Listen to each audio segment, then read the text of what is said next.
আসসালামু আলাইকুম। আজ ২৩ জুন ২০২৫ খ্রিস্টাব্দ, ৯ আষাঢ় ১৪৩২ বঙ্গাব্দ, ২৬ জিলহজ ১৪৪৬ হিজরি, সোমবার। সংবাদ পাঠ করছি মনির হোসেন কামাল। প্রথমেই শুনবেন সংবাদ শিরোনাম। বরগুনায় ডেঙ্গুতে আরও একজনের মৃত্যু। ডেঙ্গু মোকাবেলায় বরগুনা জেনারেল হাসপাতালে হেল্প ডেস্ক চালু। নারী নির্যাতনের শীর্ষে বরিশাল। বাবাকে কুপিয়ে হত্যা, ছেলে আটক। বরগুনায় বান্ধবীর বাসায় ধর্ষণের শিকার গৃহবধূ। বাবার মোটরসাইকেলে বোরকা পেঁচিয়ে মেয়ের মৃত্যু। মাইকিংয়ে রেকর্ড করা হয় লোকবেতারে। শুনলেন সংবাদ শিরোনাম, এবার বিস্তারিত। বরগুনায় ডেঙ্গুর প্রকোপ বেড়েই চলেছে। গতকাল রাবেয়া নামে এক নারী বরগুনা হাসপাতালে মারা গেছেন। তার বাড়ি মাইঠা গ্রামে। বরগুনার civil surgeon doctor Mohammad Abul হাত্তা জানিয়েছেন, গত ২৪ ঘণ্টায় জেলায় নতুন করে ৭৩ জন ডেঙ্গু জ্বরে আক্রান্ত হয়েছেন। চলতি বছর এখন পর্যন্ত ২,৪০২ জন ডেঙ্গুতে আক্রান্ত হয়ে হাসপাতালে চিকিৎসা নিয়েছেন। এখনও হাসপাতালে ভর্তি আছেন ২২৪ জন। সুস্থ হয়েছেন ২,১৭৮ জন। ডেঙ্গু মোকাবিলায় বরগুনা জেনারেল হাসপাতালে চালু হয়েছে হেলথ ডেস্ক সহ স্বেচ্ছাসেবী কার্যক্রম। বাংলাদেশ হেলথ ওয়াচ ও জাগনারীর সহযোগিতায় বরগুনা জেলা স্বাস্থ্য অধিকার ফোরাম আজ থেকে ২০ দিনব্যাপী কার্যক্রম শুরু করেছে। সোমবার সকাল ৯টায় কার্যক্রমের আনুষ্ঠানিক উদ্বোধন করেন জেনারেল হাসপাতালের তত্ত্বাবধায়ক ডাক্তার মোহাম্মদ রেজওয়ানুর আলম। উদ্বোধনী অনুষ্ঠানে বক্তব্য রাখেন বরগুনা জেনারেল হাসপাতালের আবাসিক medical officer doctor Taskia Siddika, জাগনারীর প্রধান নির্বাহী হোসনে আরা হাসি, বরগুনা জেলা স্বাস্থ্য অধিকার ফোরামের সভাপতি হাসানুর রহমান ঝন্টু ও সহসভাপতি মনির হোসেন কামাল।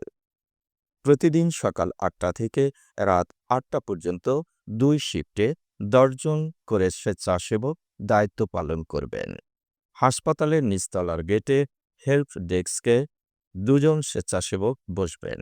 তারা রোগী ও তার স্বজনদের সঙ্গে কথা বলে সঠিক পরামর্শ ও সহযোগিতা করবেন।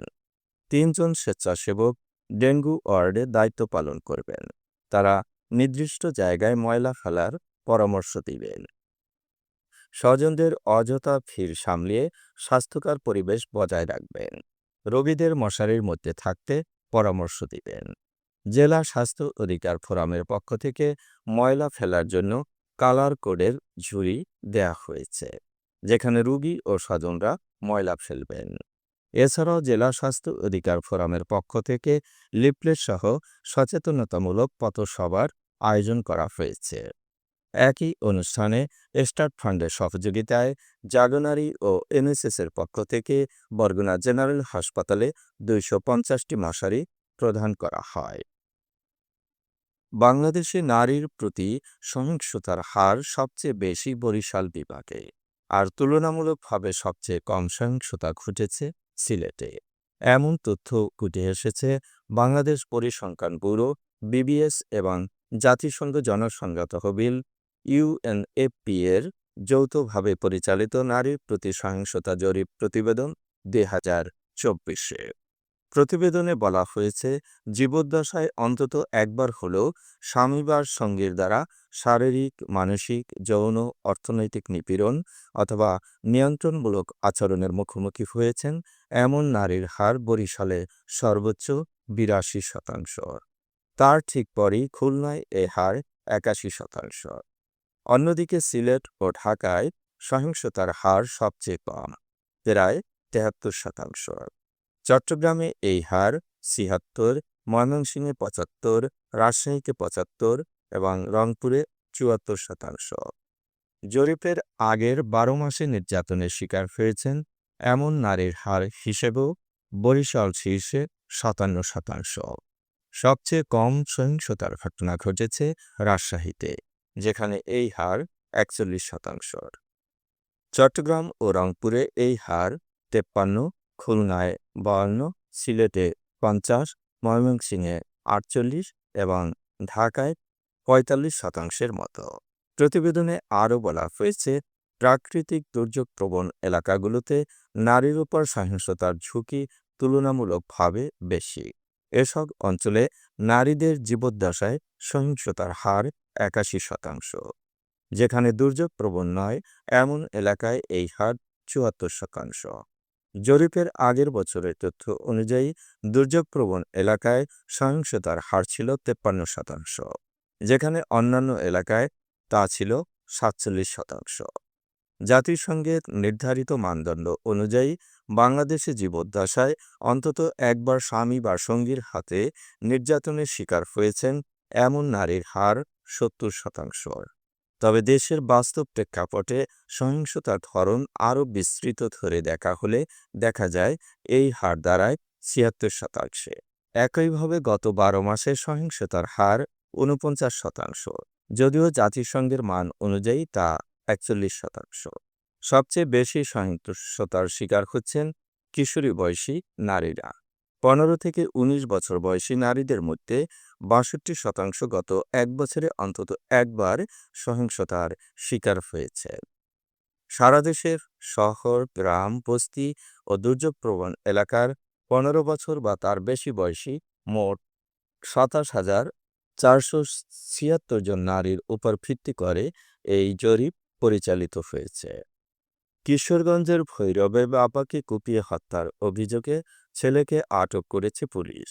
রোববার রাত ১:৩০টার দিকে পৌর শহরের খৈরপুর কেবি হাউজের জালাল মিয়ার বাড়িতে এ ঘটনাটি ঘটেছে। নিহত হাফিজউদ্দিন নরসিংদী জেলার রায়পুরা থানার মণিপুরা গ্রামের মোল্লাবাড়ির বাসিন্দা। এ ঘটনায় নিহতের ছেলে আলামিনকে আটক করা হয়েছে।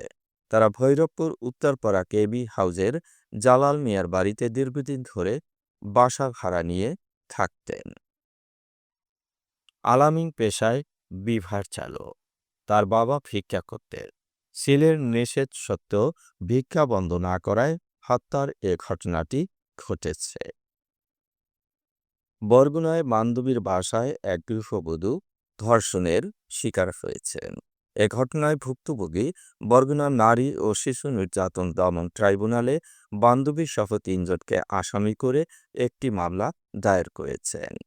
ট্রাইব্যুনালের বিচারক জেলা ও দায়রা জজ বেগম লাইলাতুল ফেরদৌস মামলাটি গ্রহণ করে বরগুনা থানার ওসিকে মামলা এজাহারভুক্ত করার নির্দেশ দিয়েছেন। মামলার আসামিরা হচ্ছেন বরগুনা শেরেবাংলা সড়কের নাজেম মুসল্লির ছেলে রুহুল আমিন, তার বন্ধু বরগুনায় ওষুধ কোম্পানিতে চাকরি করা সিরাজগঞ্জের হাদিসুর রহমান নয়ন ও বান্ধবী সীমা। ভুক্তভোগী নারী বরগুনার বুরুচর ইউনিয়নের বাসিন্দা। তার বান্ধবী সীমা বরগুনা থানাপাড়ায় ভাড়া থাকেন। গত ১৬ মে বিকেল ৩টার দিকে সীমা ওই নারীকে বাসায় ডেকে নিয়ে ধর্ষণকারীদের কাছে তুলে দেয়।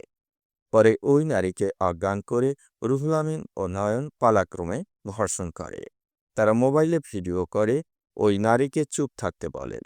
পরে রুহুল আমিন ভিডিও সামাজিক যোগাযোগ মাধ্যমে ছাড়ার ভয় দেখিয়ে ১,৭৫,০০০ টাকা চাঁদা দাবি করে। গতকাল মামলাটি দায়ের করা হয়েছে। বাবার মোটরসাইকেলে চড়ে কলেজে যাবার পথে পেছনের চাকায় বোরকা পেঁচিয়ে মারা গেছেন মেয়ে। গতকাল দুপুরে নোয়াখালীর হাতিয়ার সোনাদিয়া ইউনিয়নে এ ঘটনাটি ঘটেছে। নিহত কলেজ ছাত্রী ইসরাত জাহান শান্তা হাতিয়া ডিগ্রি কলেজের মানবিক একাদশ শ্রেণীর ছাত্রী। সে জাহাজমারা ইউনিয়নের নতুন সুকচার গ্রামের পল্লী চিকিৎসক আরিফের মেয়ে। গতকাল বাড়ি থেকে মোটরসাইকেলে বাবা ও মেয়ে কলেজের উদ্দেশ্যে রওনা দেয়। মোটরসাইকেলটি সোনাদিয়া এলাকার হিলটন রোডে পৌঁছালে শান্তার বোরকার একটি অংশ পেছনের চাকার সঙ্গে পেঁচিয়ে যায়।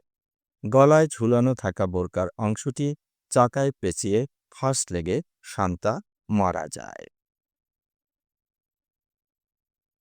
মাইকিংয়ে রেকর্ড করা হয় লোকবেতারে।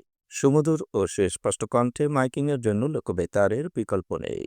লোকবেতারের সাউন্ডপ্রুফ স্টুডিওতে করা হচ্ছে গান ও নাটকের রেকর্ড। সেই সাথে লোকবেতারে নামমাত্র টাকায় প্রচার করা হচ্ছে বিজ্ঞাপন। 15 সেকেন্ডের বিজ্ঞাপন প্রচারিত হচ্ছে মাত্র 500 টাকায়। 30 সেকেন্ডের বিজ্ঞাপন 1000 টাকা, 45 সেকেন্ডের বিজ্ঞাপন 1500 টাকা, আর 1 মিনিটের বিজ্ঞাপন প্রচার করা হয় মাত্র 2000 টাকায়। নির্ধারিত টাকার বিনিময়ে প্রতিদিন কমপক্ষে 5 বার করে পুরো 1 মাস বিজ্ঞাপন প্রচার করা হবে। মাইকিং ও বিজ্ঞাপনের জন্য যোগাযোগ করবেন 0-17755664445 নম্বরে। এবারে শুনবেন আবহাওয়ার খবর।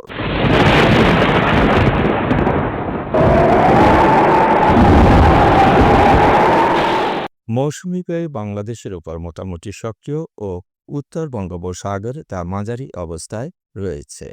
রংপুর, রাজশাহী, ময়মনসিংহ, ঢাকা, খুলনা, বরিশাল, চট্টগ্রাম ও সিলেট বিভাগের অধিকাংশ জায়গায় অস্থায়ীভাবে দমকা হাওয়া সহ বিদ্যুৎ চমকানো বা হালকা থেকে মাঝারি ধরনের বৃষ্টি বা বজ্রসহ বৃষ্টি হতে পারে।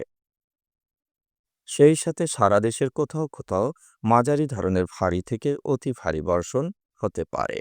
দিনের তাপমাত্রা সামান্য হ্রাস পেতে পারে এবং রাতের তাপমাত্রা প্রায় অপরিবর্তিত থাকতে পারে।